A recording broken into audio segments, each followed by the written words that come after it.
Bonsoir mes tendres, c'est Alvi pour Baiser Cannelle. Je vous attendais. Allons-y.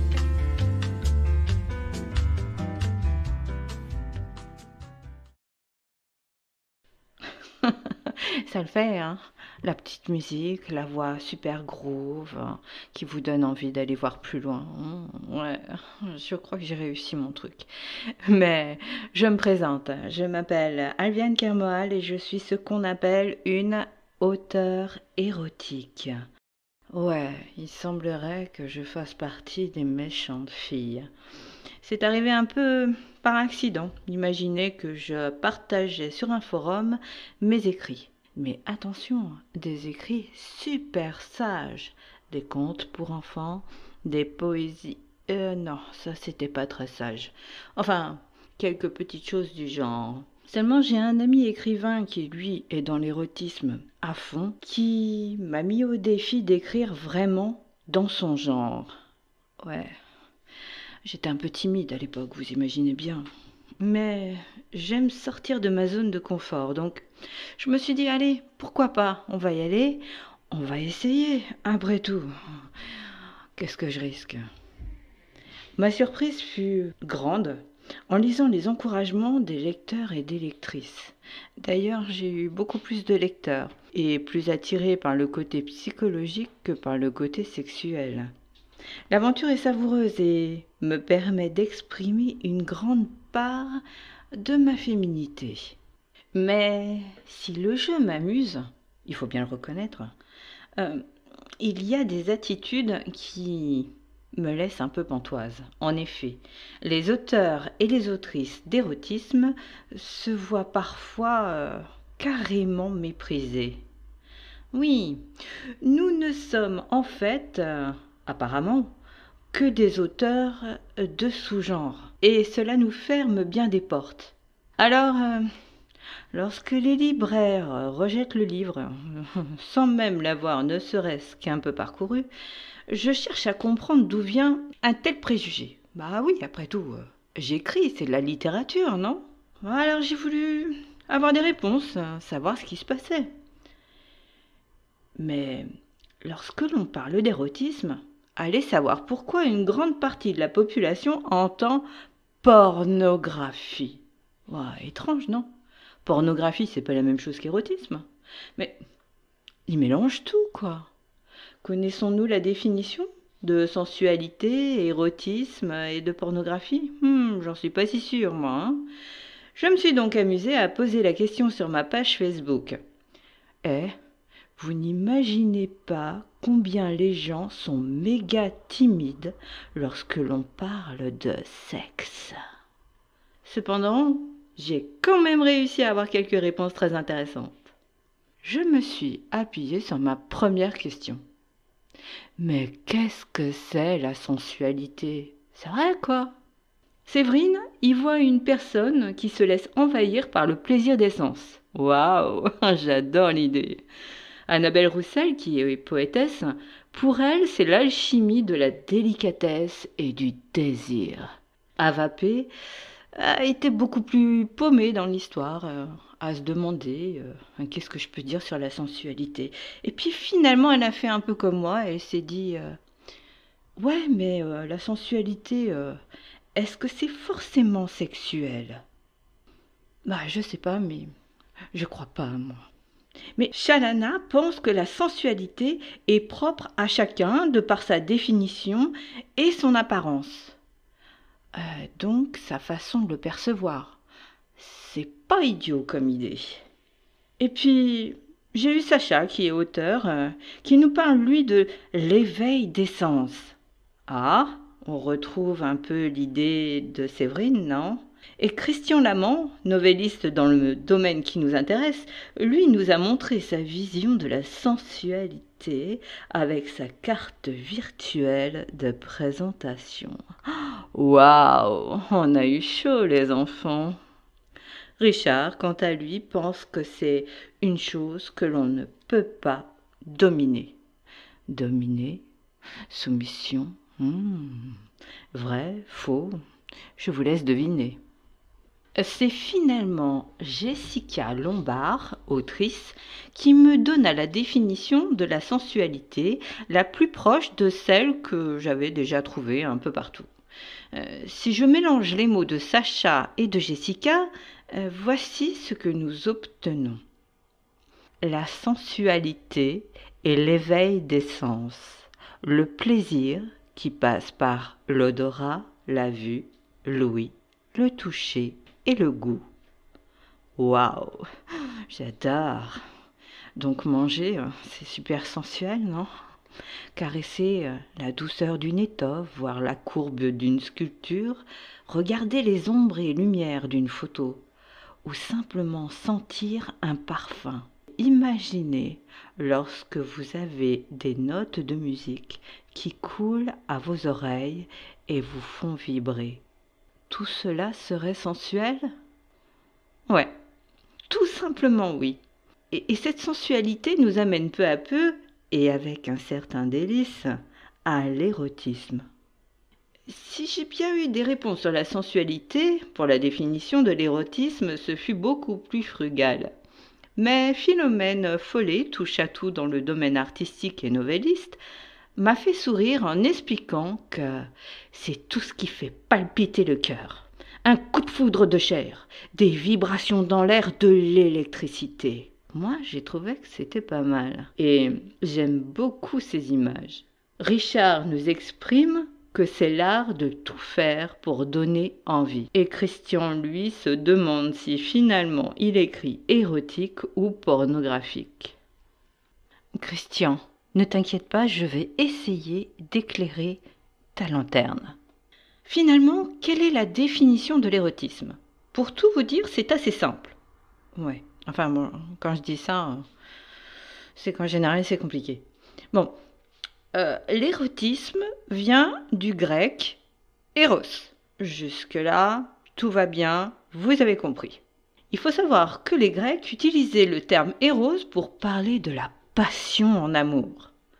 Vous ne voyez toujours pas. Bon, alors, en fait, l'érotisme n'est pas l'acte sexuel en lui-même. Non, non, non, ça, pas du tout même. C'est simplement l'éveil du désir sexuel, les projections d'images et les fantasmes qui vous envahissent quand vous regardez une œuvre ou une personne ou que vous lisez un livre. Enfin, voilà, en fonction de qui vous êtes et de votre ressenti. Ce sont vos fantasmes. C'est pour cela que certaines œuvres phoniques ou visuelles vont vous faire fantasmer. Elles sont là pour éveiller vos sens.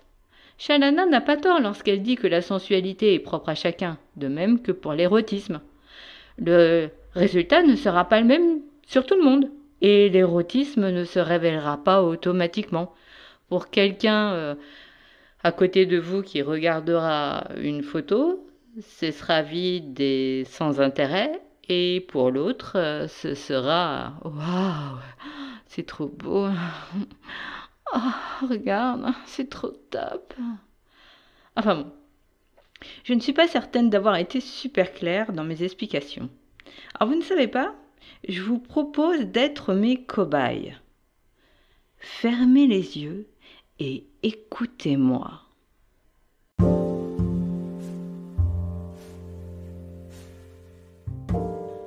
Je vous propose de vous lire un extrait de Framboise et chocolat que vous pouvez retrouver sur Atramonta.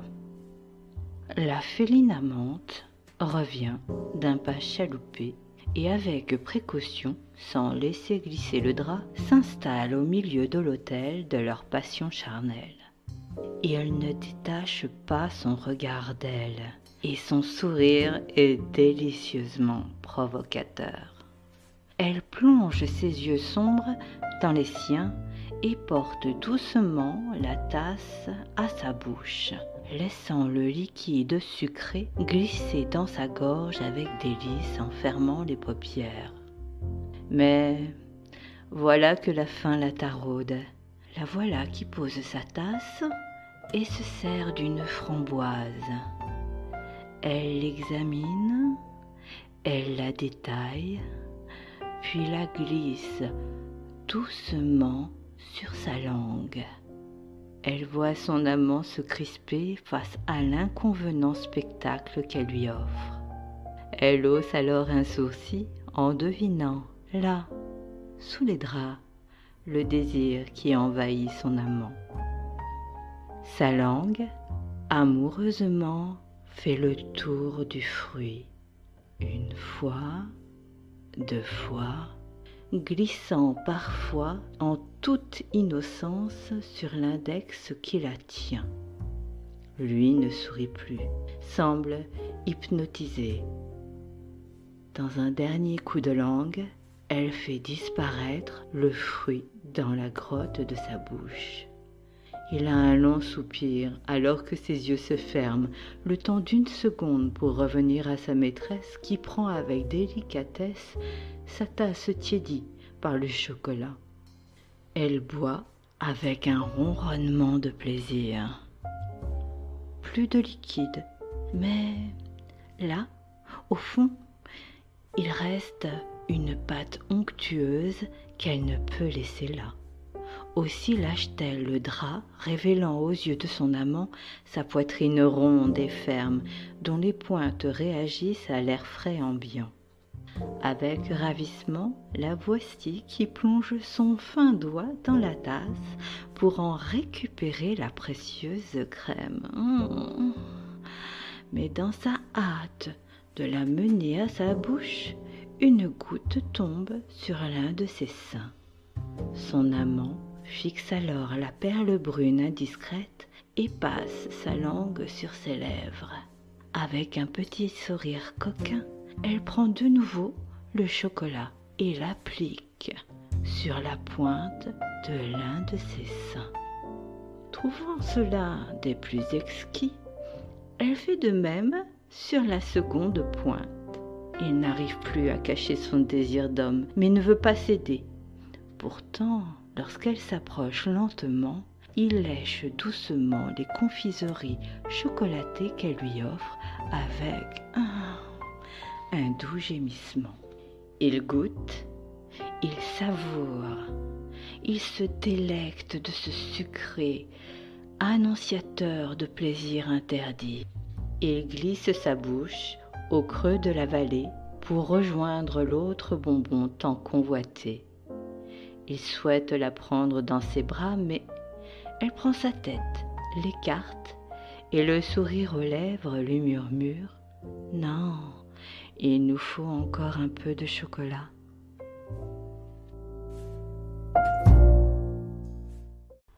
Vous pouvez réouvrir les yeux. Alors, ça va ? Vous n'avez pas trop chaud ? Vous avez le droit d'ouvrir la fenêtre, si vous voulez. Il n'y a pas de problème. Attendez, je vais faire pareil, je pense. Après, peut-être que tout le monde n'a pas besoin d'ouvrir la fenêtre. C'est ce que je vous expliquais tout à l'heure. J'ai essayé dans ce texte de vous mettre le plus de sensualité possible. J'ai même changé ma voix. Les mots sont importants également. Les images qu'elles vous ont apportées vous ont amené à avoir, enfin, si c'est réussi, à avoir un éveil sexuel. Donc, le texte en lui-même est empli de sensualité qui vous amène à un éveil sexuel. Il est érotique. Oui, c'est plus clair ou... Remarquez, vous pouvez vous amuser à faire quelques exercices. Regardez un fruit et décrivez-le avec le plus de rondeur, de douceur que vous pouvez. Et vous verrez que même un fruit devient sensuel. Il suffit de voir l'abricot. Oui, ça peut vous paraître idiot, mais l'abricot est considéré, par exemple en Andalousie, comme un fruit érotique. Pour vous dire, les femmes, à une certaine époque, mettaient des branches et des fleurs d'abricotier sous leurs jupes, car elles se sentaient avec irrésistibles. C'est le fruit de l'amour par excellence, dirons-nous. Ma voix, elle-même dans ce texte, donnait un rythme pour susciter à votre oreille une excitation.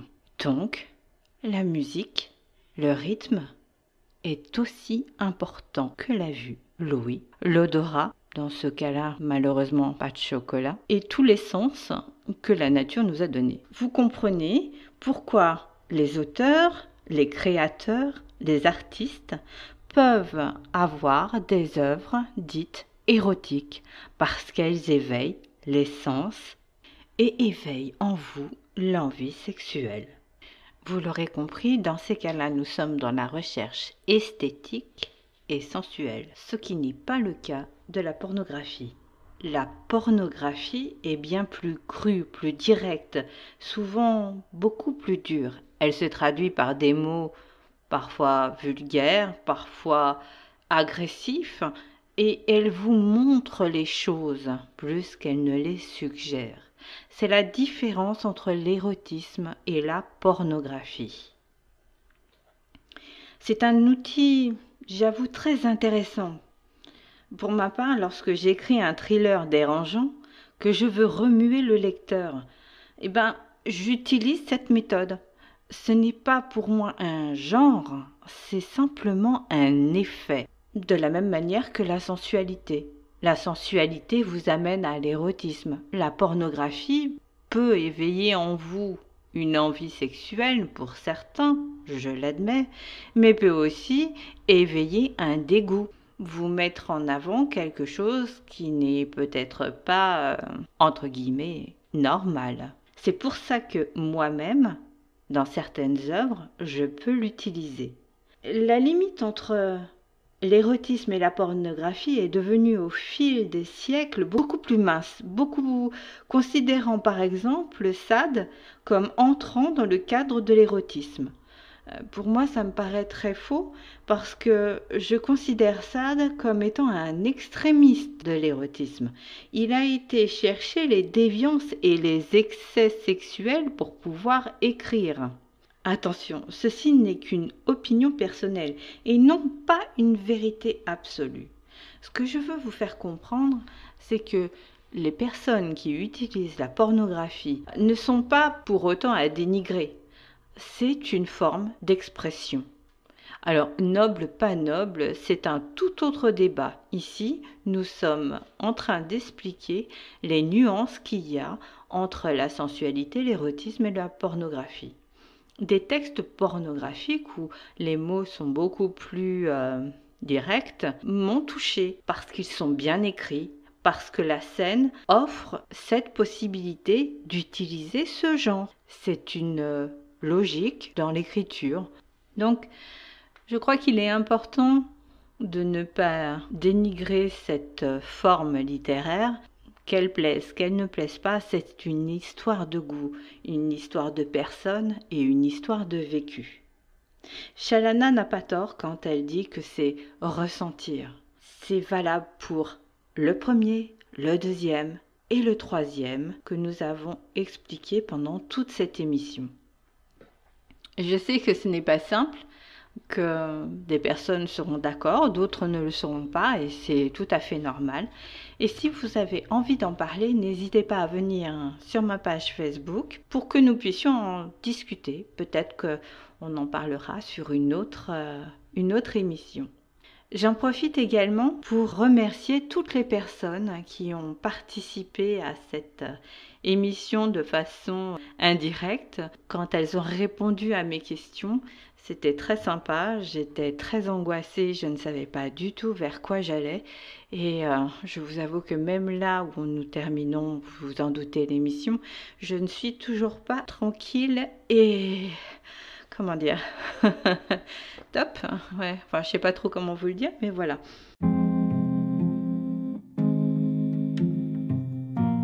Donc, je vous remercie vous de m'avoir écouté jusqu'au bout. Vous avez eu bien du courage. Si vous avez aimé, n'hésitez pas à vous abonner, n'hésitez pas à partager, à en parler. Venez même discuter avec moi, il n'y a aucun problème. Vous pouvez me retrouver sur Instagram, sur Facebook, Twitter de temps en temps, mais pas trop. Mais également sur mon site où je remettrai les podcasts pour que vous puissiez les lire de temps à autre. Vous pouvez également retrouver mes livres et quelques auteurs que je mettrai en avant également. Je vous remercie beaucoup. Je ne sais pas comment terminer, donc c'est un peu compliqué pour moi. Je vous demande toute votre indulgence en espérant que vous avez passé vraiment un bon moment.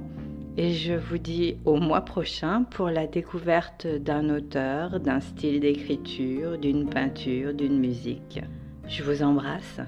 Baiser cannelle. Soyez sages. Ou pas.